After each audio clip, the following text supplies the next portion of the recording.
30 अक्टूबर 1935 पंजाब के अमृतसर शहर में परमात्मा के एक अनमोल रत्न का जन्म हुआ। इस अद्वितीय हीरे की पहचान रत्नागर शिव परमात्मा को थी और 1953 में भगवान ने ऐसे अमूल्य चैतन्य रत्न को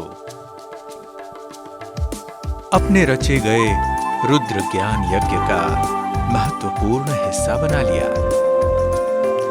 नव विश्व निर्माता ईश्वर को ज्ञात था भविष्य में आपका इस यज्ञ की देखरेख में महत्वपूर्ण योगदान होगा। 1956 में आपने चार्टर्ड अकाउंटेंट एवं LLB की डिग्री प्राप्त की। साकार बाबा की श्रीमत के अनुसार आपने अपनी CA फर्म को बंद करके नौकरी को चुना और आपको सहज ही fertilizers corporation of India Nangal में उत्कृष्ट नौकरी मिल गई।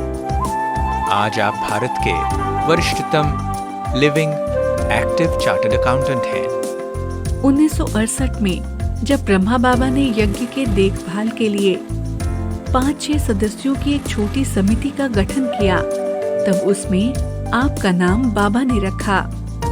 बाबा को हमेशा आप पर गर्व था और आपको बाबा स्नेह से उड़न खटोला कहा करते थे। आदि सेवा रत्न ब्रिजमोहन भाई जी ने साकार बाबा के समय में संस्था का पहला कार्यक्रम लखनऊ गवर्नर हाउस में आयोजित करके प्रदर्शनी एवं सार्वजनिक कार्यक्रम किया। संस्था के पहले सेमिनार का सफल आयोजन चंडीगढ़ में भी आपने किया। आपने अनेक म्यूजियम्स का निर्माण किया, जिसमें करोल बाग, लखनऊ ओम शांति रिट्रीट सेंटर की आर्ट गैलरी उल्लेखनीय है।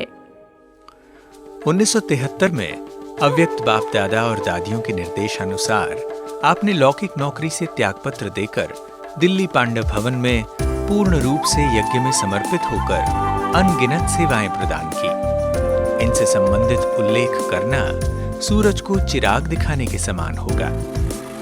आपने 1974 में इलस्ट्रेशंस ऑफ राजयोगा नामक पुस्तक को विश्व के गणमान्य व्यक्तियों को भेजकर संस्था का परिचय दिया। 1976 में राजयोग का पत्राचार पाठ्यक्रम शुरू किया, जिससे अनेक आत्माओं को घर बैठे बाबा का संदेश प्राप्त हुआ और ईश्वरीय परिवार के सदस्य भी बने। 1979 में लाल किला मैदान में प्रथम अंतर्राष्ट्रीय राष्ट्रीय मेले का आयोजन किया, जो यादगार है, जिसमें आपके विशेष योगदान की सराहना की गई। 1981 में रचनात्मक बुद्धि के धनी ब्रिजमोहन भाई जी ने अंग्रेजी में प्यूरिटी मैगजीन की शुरुआत की, जिसका उद्देश्य देश विदेश के बुद्धिजीवियों के बीच संस्था की छवि प्रस्तुत करना और उनमें आध्यात्मिकता जागृत करना था। वह बुद्धिजीवी वर्ग के अति प्रिय मैगजीन रही। 1985 में संस्था में प्रथम बार भारत के राष्ट्रपति ज्ञानी ज़ैल सिंह जी को भारत यूनिटी पीस मार्च में माउंट आबू लाने का श्रेय आपका था। इसके पश्चात तो VIP सेवाओं के दरवाजे खुल गए और अनेक राष्ट्रपति, उपराष्ट्रपति, प्रधानमंत्री, चीफ जस्टिस, मुख्यमंत्री, एम्बेसडर्स, मंत्री, सांसद, वरिष्ठ अधिकारियों, न्यायाधीशों आदि का मधुबन, दिल्ली और भारतवर्ष में होने वाले विभिन्न कार्यक्रमों में आने का सिलसिला शुरू किया। इस तरह से संस्था की छवि सरकार और समाज में एक ऊंचे दर्जे पर पहुंचाई, जिसके लिए आदरणीय भाई साहब ने दधीची ऋषि की तरह अपनी सेवाएं दी। भाई जी जो सेवा भाव से भरे हैं, मधुबन में विभिन्न समय पर सेवा में सहयोगी रहे।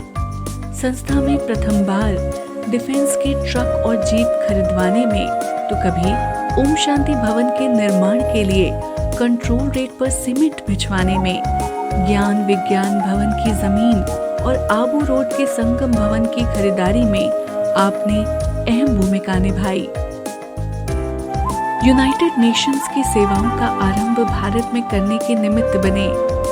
आपने 1985 million minutes of peace UN project में भारत स्थित संस्था को विश्व में इंटरनेशनल पीस मैसेंजर अवार्ड दिलवाया।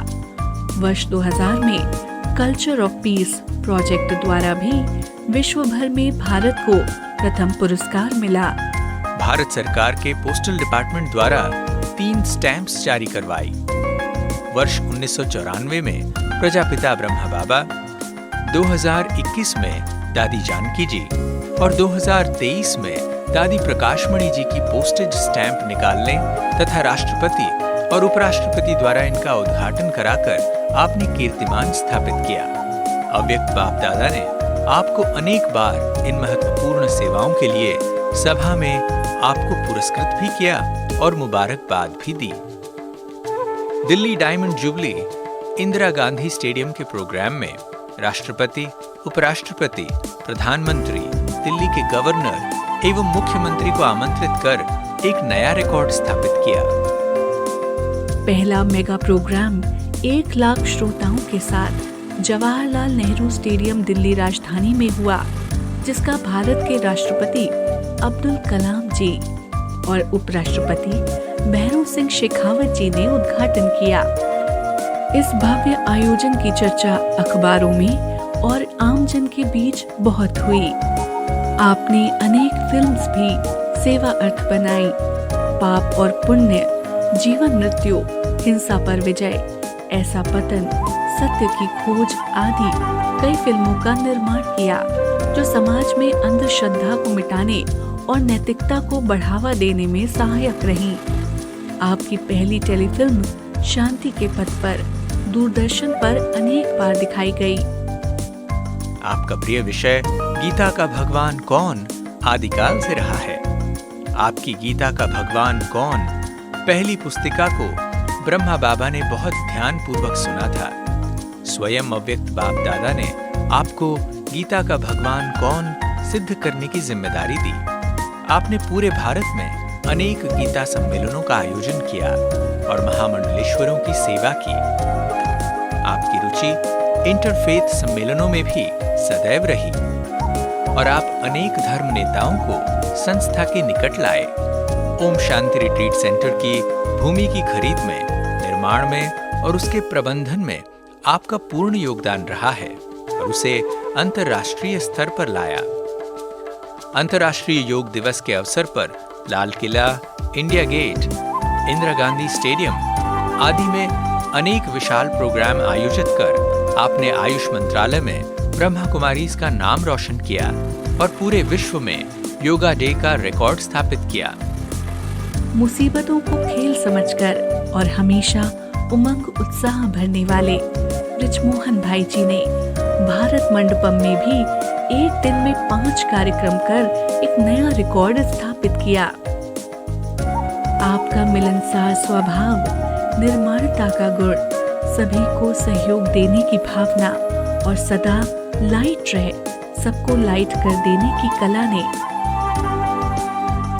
आपको ब्राह्मण परिवार के दिल का राजा बना दिया है।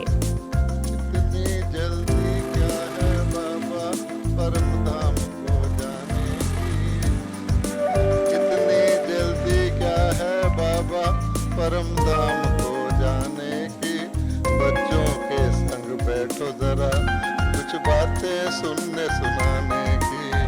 इतनी जल्दी क्या है बाबा परम धाम को जाने की, बच्चों के संग बैठो कुछ बातें हैं सुनने सुनाने की। आपका बाबा से अटूट प्यार और निश्चय सदा अर्जुन के समान बड़ी से बड़ी यज्ञ की जिम्मेदारी उठाने में अग्रणी, निर्भयता, हिम्मत और दृढ़ता जैसी अनेक विशेषताओं ने आपको बाबा एवं दादियों का विश्वास पात्र बना दिया। दादियों के मुख से अक्सर यही निकलता कि बृजमोहन ही यह कर सकता है। आप बाबा के कोहिनूर हीरा हैं और हम सभी के प्रेरणा स्रोत हैं। आप भाई साहब, आपको हम सब की तरफ से